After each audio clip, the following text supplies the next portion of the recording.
Oi pessoal, tudo bom? Aqui é a Prof. Michele e hoje nós vamos ter uma aula de redação referente ao módulo 10, capítulo 29, onde o nosso tema norteador é ler para escrever.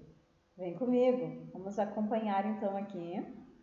Primeiramente, nós vamos falar sobre como avaliar a escrita. Bom, escrever bem não se resume a somente produzir textos gramaticais totalmente corretos. Isso é muito difícil de se alcançar. Em contextos avaliativos como vestibulares, concursos públicos e no próprio Enem, no entanto, conhecer a norma padrão e saber selecionar usos linguísticos formais para compor um texto são uma importante estratégia para alcançar uma boa nota.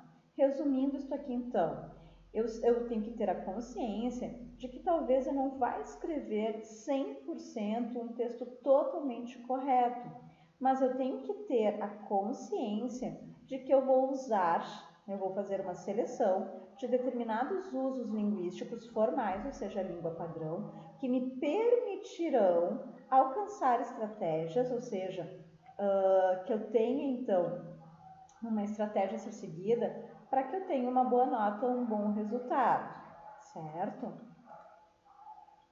Se nós olharmos então o nosso módulo em questão, nós vamos ver a seguinte charge, uma notícia bem estampada, bem divulgada, onde nós temos 529 mil alunos tiraram 0 na redação do Enem.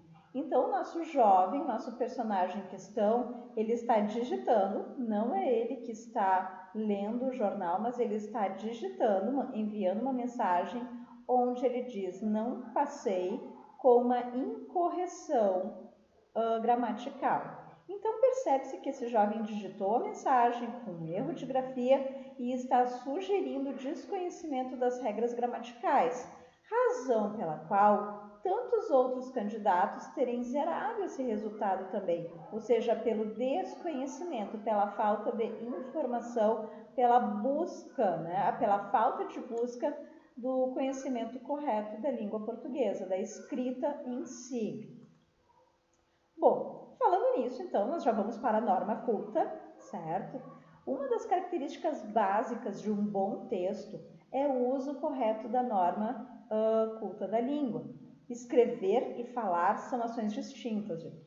Nós falamos de um jeito, mas precisamos escrever do modo formal, do modo padrão. As quais, essas ações, elas devem ser adequadas ao contexto comunicativo. Eu não vou falar, por exemplo, como William Bonner da vida, no meu círculo de amigos. Ou seja, ele tem uma fala muito mais apropriada àquela situação, àquele contexto comunicativo. Se por acaso eu vier a me expressar no meu círculo de amigos daquele modo totalmente correto, vão acabar zoando de mim, certamente. Assim como eu não farei uma entrevista de emprego falando de modo totalmente despojado, omitindo S's e R's finais, falando gírias, Então, a gente tem que ter em mente o contexto comunicativo e a situação comunicativa. Qual é a finalidade, tanto da minha fala quanto da minha escrita? Alguns cuidados bem básicos devem ser tomados na elaboração de um texto escrito. Então, vejamos aqui. Uso de vocabulário diversificado. Eu não vou cair na repetição. Eu não vou ficar repetindo palavras, E adequar esse vocabulário ao tema, ao assunto proposto e ao objetivo do texto. Uso correto dos sinais de pontuação. Então, eu tenho que saber empregar os meus sinais de pontuação, em especial a vírgula, ou seja, preciso saber onde é necessário dar as devidas pausas. Obediência a regras de concordâncias, concordância nominal, verbal, e regências nominal e verbal, ortografia, acentuação, emprego de maiúsculas e minúsculas. Isso aqui parece um tanto babaca, digamos assim, mas é necessário saber ter o conhecimento de quando utilizar, de quando empregar letras maiúsculas e minúsculas, além da colocação pronominal e translineação. Gente, o que é translineação? É saber separar as sílabas, certo? Quando a minha palavra chegar no fim da minha linha e eu precisar translinear, passar para a linha seguinte. Então, translineação está se referindo à minha separação correta de sílabas. Primeiro, que eu não posso usar um underline, né? Colocar um underline embaixo ali na última letra da minha sílaba e passar para a linha seguinte. Isso não está indicando separação de sílabas, isso está sendo um underline, um sublinhado. Então, eu preciso usar o meu hífen separador certinho ao lado da última letra da sílaba. E eu não posso colocar esse hífen separador após a margem, certo? Bom, importante que nós temos lá na página 6. Então, nós temos um quadro chamado Investigação, que é um quadro de revisão gramatical, certo? E aqui, pessoal, nós temos os seguintes tópicos. Tá? Obviamente, vocês não vão se dividir em grupos, mas esses tópicos são extremamente importantes, por isso que eu sinalizo aqui para vocês. Que tópicos gramaticais são esses? A questão da ortografia, a questão da acentuação, a questão da concordância nominal, a questão da concordância verbal, a questão da colocação pronominal, questão da pontuação, da regência e também da crase, ou seja, estes 8 itens são extremamente importantes quando nós escrevemos um texto. Por quê? Porque eles são avaliados pelos corretores. Numa primeira instância, eles têm um maior peso, digamos assim, certo? Então, prestem atenção e olhem lá a página 6. Bom, são erros assim gravíssimos. Que erros são esses graves quando nós escrevemos? Falta de concordância verbal e nominal, uso de vírgula entre sujeito e predicado, nós nunca podemos separar o nosso sujeito do predicado por meio de uma vírgula, uso da vírgula entre o verbo e seus objetos, mesma coisa, não posso separar o meu verbo dos meus objetos por meio de uma vírgula entre eles, uso incorreto ou ausência do sinal indicativo de crase, presença de marcas da oralidade, escrevo um texto em que quando o nosso corretor vai ler, ele tem a exata impressão de que está ouvindo a pessoa falar, ou seja, marcas de oralidade e não um texto escrito corretamente. Falta de coesão e de coerência dentro do texto. Paramos aqui. Lembrando, o que é coesão? Coesão são, digamos assim, é a ligação que eu vou ter entre as palavras, entre as frases, dentro do meu texto, certo? Então, o uso de conjunções, de pronomes, e a coerência vai ser o todo do meu texto, a ligação em que os parágrafos vão ter entre si. Então, a coesão é minha microestrutura textual, ou seja, a minha progressão interna. A minha coerência vai ser a minha macroestrutura, ou seja, toda a ligação do texto em si. Eu posso ter um texto com uma coerência maravilhosa, parágrafos muito bem ligados, conectados entre si, porém a coesão totalmente errônea, cheio de erros. Assim como eu posso ter um texto onde eu não tenho nenhum erro de escrita, nenhum erro de ligação entre as palavras, porém as ideias estão totalmente desconexas entre um parágrafo e outro. E eu posso ter um texto com esses dois tipos de erro, tanto de coesão quanto de coerência, certo? Bom, lá na página 10, nós temos este quadro, onde é de extrema importância, porque ele fala de gêneros textuais e tipos de texto. Então, eu já assinalei para vocês, bem marcadinho, tá? Que ao elaborar uma redação, por exemplo, é importante que se esteja atento ao gênero e ao tipo de texto solicitados. Por exemplo, pode-se dissertar sobre um assunto sem emitir nenhuma opinião, um texto dissertativo, mas é possível também dissertar e argumentar. Pode-se elaborar uma resenha de um livro apenas resumindo ele, ou ir mais além e escrever uma resenha crítica.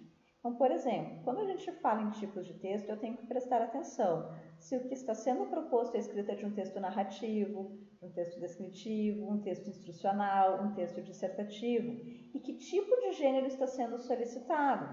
Por exemplo, está sendo pedido a tipologia textual narrativa e que o gênero a ser utilizado seja uma fábula ou uma parábola. Tá? Assim como eu tenho que prestar atenção se o tipo de texto solicitado for uma dissertação e ela vai ser uma dissertação argumentativa ou expositiva, certo? Então, nós temos que ter em mente o que está sendo pedido antes de começarmos a escrever propriamente este texto. Então, seja qual for o gênero ou o tipo textual, há 2 pontos que nunca devem ser esquecidos: o gênero que nós vamos escrever e o tema, o assunto proposto. Gente, tema é fundamental. Eu preciso refletir sobre o tema, sobre o assunto que está sendo solicitado, fazer uma reflexão, fazer um rascunho, fazer algumas anotações e a partir daí, então, eu começo a escrita do meu texto, certo? Bom, na página 19 nós temos a questão da coesão e da coerência, que eu expliquei anteriormente para vocês, tá? Então eu coloco aqui, relembrando que de fato são a coesão e a coerência. Então nós temos aqui que a coerência está ligada à relação que o autor consegue estabelecer entre o texto, então entre as partes do texto. Em um texto coerente, as ideias devem somar-se sem repetições ou saltos, né? Já a coesão está ligada à relação de continuidade das ideias presentes em um texto, a qual pode ser garantida por meio de recursos linguísticos, como o uso dos conectores, preposições, conjunções, advérbios, locuções adverbiais, que eu mencionei anteriormente para vocês. Então, lembrando, coesão é a minha microestrutura e a coerência a minha macroestrutura, o meu todo, a minha compreensão geral do texto, certo? A minha coesão é a ligação interna que eu tenho, que eu vou garantir isso através do uso desses conectores mencionados aqui no último tópico, certo? Bom, deixo para vocês ainda as páginas 26 e 27, onde nós temos o ler e refletir, que vai falar sobre a escrita e ativação de conhecimentos, onde nós temos também conhecimento linguístico, conhecimento enciclopédico, conhecimento de textos, conhecimentos interacionais. Então, aqui eu proponho que vocês façam a leitura destas 2 páginas, porque é bem importante, né? Nós vamos conseguir refletir exatamente sobre a questão da escrita, tudo que ela envolve. Deixo aqui como atividades, então, para vocês, que não são muitas, tá? Questão 1, questão 5, ler o texto Brasil, País Cordial. Ler o texto Qual o Poder da Leitura nestes Tempos Difíceis, que é um texto que não está falando de pandemia, mas nós podemos colocá-lo dentro deste contexto qual estamos vivendo neste momento. Questão 9, questão 12, e aqui, pessoal, nas atividades complementares, eu sugiro que vocês façam a leitura dos textos que estão nas páginas 28, 29 e 30. Certo, pessoal? A síntese final, então, que vem ali no final do capítulo de vocês, tá? Vai abordar, vai resumir, então, gênero textual, tipo de texto, vai falar sobre o tema e coerência e coesão, bem resumidamente para vocês, certo? Bom, por hoje era isso, né? É um assunto que ele é complexo, mas nós temos que ir por partes. Então, lembrar que tema é o assunto, lembrar de tipo textual é narração, dissertação, instrução, né? Gênero textual, o que eu posso solicitar ali dentro? Uma bula de remédio, uma fábula, uma poesia, certo? Então, que vocês possam pegar esse módulo de vocês e possam acompanhar essa videoaula juntamente com o módulo. Isso facilitará bastante a compreensão e entendimento de vocês sobre essa aula de hoje. Certo, gente? Um abraço e até a próxima!